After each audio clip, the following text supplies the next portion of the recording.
Ala TV and technology we have.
niga muri Nyanza TSS nkaba nishimiye kuba nkora stage hano muri RT Group.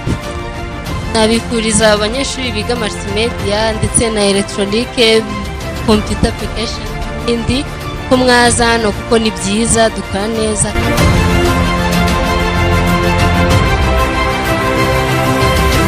And which is sweet, like someone who can hear and say that, oh wow, this sound is very good.